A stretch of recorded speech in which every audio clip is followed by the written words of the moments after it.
প্রায় 15 বছর বেহাল রাস্তা, সেই রাস্তা এবার নতুন করে তৈরি হচ্ছে, পড়ছে পিচ। নদিয়া চাপড়ার গ্রামে রাস্তার জন্য বরাদ্দ প্রায় 35 লক্ষ টাকা। দুর্গাপুজোর আগে কাজ শেষের টার্গেট।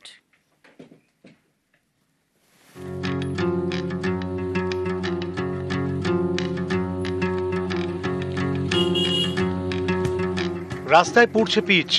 দুর্গাপুজোর আগে ঝকঝকে রাস্তা পাচ্ছে নদিয়ার গ্রাম।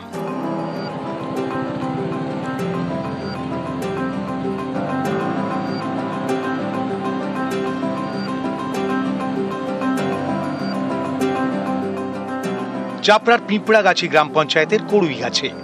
এখানকার মানিকতলা বাজার এবং দুধখোলার মধ্যে 1.5 কিলোমিটার রাস্তা প্রায় 10টি গ্রামের বাসিন্দাদের বড় ভরসা। এ পথেই পড়ে একাধিক স্কুল, অঙ্গনওয়াড়ি কেন্দ্র এবং স্বাস্থ্যকেন্দ্র।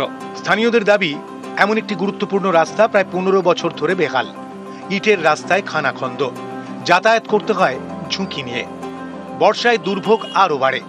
সম্প্রতি এই রাস্তা সংস্কারের উদ্যোগ নেয় নদিয়া জেলা পরিষদ। বরাদ্দ করা হয় প্রায় 35 লক্ষ টাকা। এরপর কাজ শুরু। কড়ুইগাছির রাস্তায় পড়ছে পিচ। 800 কিলোমিটার রাস্তা তৈরি হবে, তার মধ্যে এই রাস্তাটিও আছে 446টি রাস্তার মধ্যে। এই কাজগুলো অবিলম্বে আমরা এস্টিমেট তৈরি করে পুজোর আগে আমরা সরকারের কাছে পাঠিয়ে দিতে পারবো। 446টার মধ্যে প্রায় 105-6টির মতো রাস্তা আছে যেগুলো কংক্রিট রোড হবে, এবং বাকি প্রায় 330-40টার মতো রাস্তা আছে যেগুলো ব্ল্যাক টপ বা পিচের রাস্তা হবে। গ্রামে তৈরি হচ্ছে নতুন রাস্তা। দীর্ঘদিনের ভোগান্তি শেষের অপেক্ষায় পিঁপড়াগাছি। রাস্তাটা তৈরি হচ্ছে অনেক দিন থেকে পড়ে আছে। 10খানা-12খানা গ্রামের লোক এখান দিয়ে যাতায়াত করে।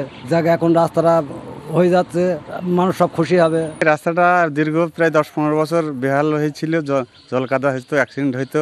এখন জেলা পরিষদ থেকে রাস্তাটা তৈরি হচ্ছে, আমরা খুব খুশি। পিচের রাস্তা, এখন আমরা এই কাজটা হতে আমরা খুব খুশি। নদিয়া থেকে সমীর রুদ্র, নিউজ 18 বাংলা।